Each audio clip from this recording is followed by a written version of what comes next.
guys have one? I'm still Well, deciding. Jackie, you haven't gone. Alright, this time I got something. But, yeah, seriously. But for my bat mitzvah, yeah, like, two of my friends came in from out of town. Nobody told me they were coming in or anything. And, like, they just kind of showed up at my door. Like, everybody in my neighborhood knew about it. So, like, everybody in my neighborhood was conspiring and everything like that. And, like, then they, like, showed up and everybody around me was like, ah, ha, ha, you know, like, we knew and everything. It was really cool just knowing that everybody, like, spent the time, like, doing this for me. Tom? The happiest moment in my life. Well, let's see here. I don't know, that's a tough call. Hasn't been that many happy things in my life, but I would have to say I enjoyed my prom pretty much, most of it. I guess that was it. Okay. Carrie? Let's see. My prom was pretty cool, I gotta admit. But last March, I had 2 parties in one weekend. And this week I was just like, I was really depressed. It was Passover, so I wasn't eating well. My boyfriend just broke up with me. I just found out I was being stalked, and I got my first moving violation. So it was just like, you know, one thing on top of another, and I didn't need it. And I was just feeling really low, and I felt like I really didn't have that many friends or that many people I could turn to, especially now that I didn't have my boyfriend. And I go to this one party that I'm not looking forward to it. I was just gonna like go for an hour and then like leave. I ended up having like the most amazing time. And as soon as I walk in the door, people are surrounding me. Everyone wants to know my opinion on things. Everyone wants to know, you know, how I'm doing. Everyone wants to hang out with just me. And I was just like, wow, this is weird. And I was just like, cool, you know, whatever. I go to the next party, and I was just, it was the next night. I had the greatest time, and I really discovered, you know, who my friends really were, and that I was not just another attachment of my boyfriend. I was a separate person over here. And that was probably the happiest moment, was like the end of that weekend when I just realized like all these wonderful things and all these wonderful people cared about me. So. Who's still me? Who's still me? I forgot about Alex. Oh, he finally figures it out. Well, he skipped twice, so. Like, I don't know if I've got lots of great moments in my life, and I don't know. My problem is not finding one; it's picking one, because there's so many out. So I don't know if this would be considered the best, but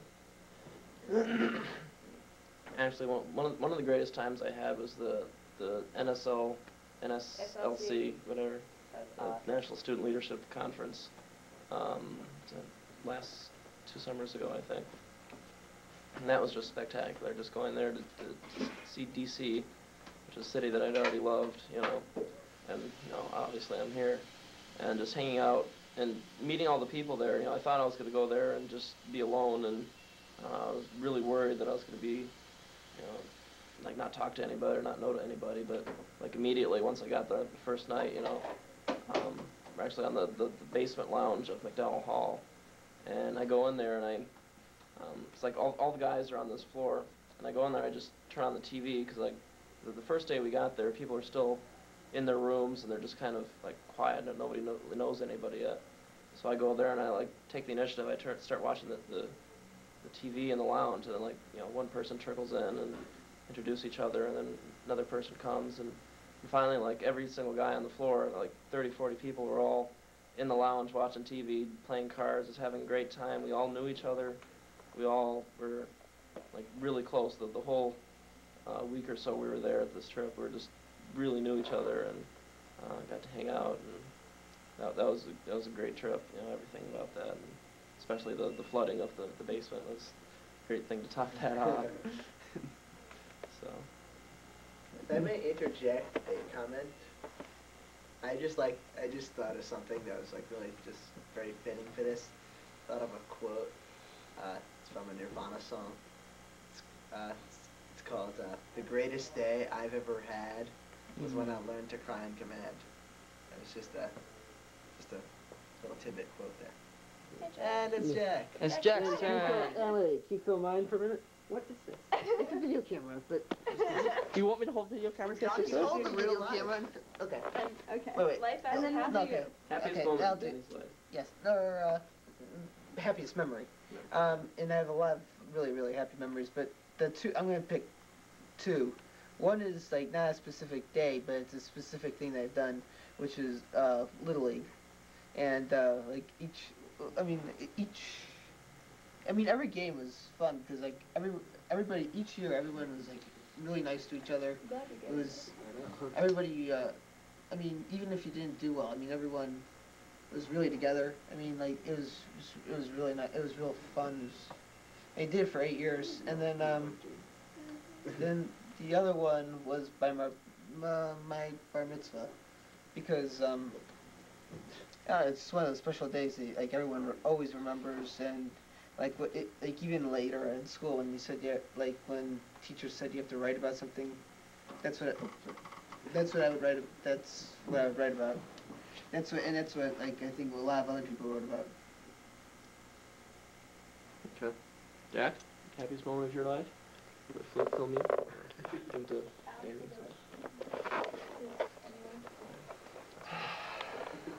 Happiest moment of my life.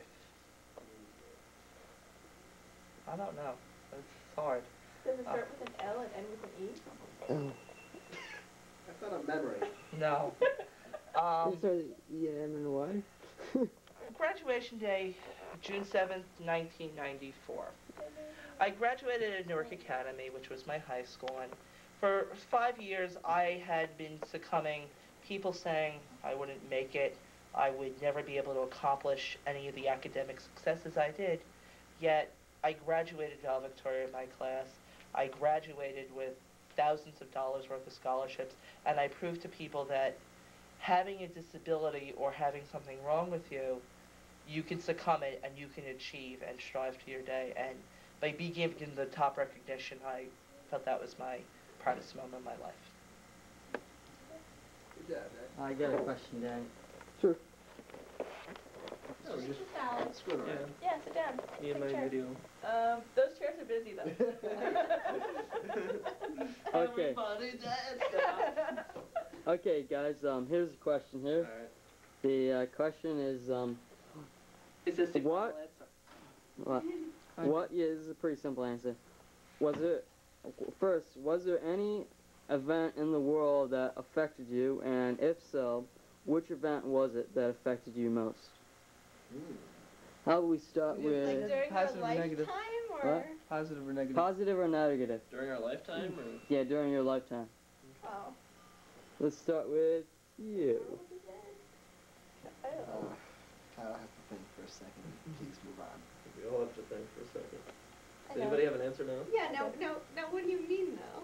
Could be anything. The Gulf War, the Oh, so like that was anything you want. Alright. That was a world event. Yeah. World event? Well, Oh, it's that's even sports characters. sort of No, world world event Okay. with the whole Columbine incident. It's like when that happened, it really affected me in a lot of ways because first of all, everyone like in my town was comparing our town to the town in Colorado, and there were a lot of similarities. And there were a lot of kids I knew that were similar to the two boys that shot at everyone. But one of the other things that affected me was that after that whole incident, people started looking for the kids that stuck out of the group. The kids, like for instance, like me, that wore all black, or the kids that, like my friend Ryan, wore spikes on his arms, or like we liked Metallica, or like heavy music. And they started really discriminating against us. Like I knew a friend who he had spikes and he got suspensions, and I know a kid who had a black trench coat and he got in a lot of trouble. So I spoke out in my local paper about it, and not only did I get a lot of recognition, but a lot of the kids that were affected by this got a lot of recognition.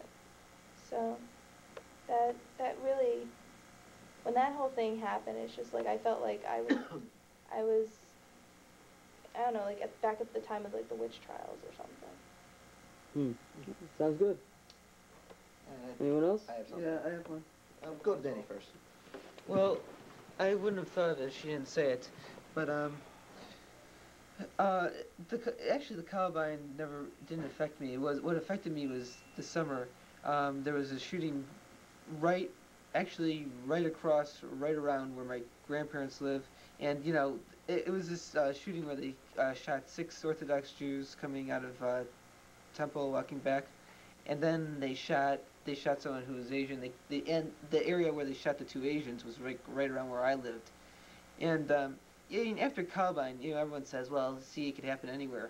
But the odds are I didn't think that anything could ever happen. But you kind of realize that I've been, like, where those shootings were a million times. So, it could have been anyone. And you start to realize that, like, anything could happen.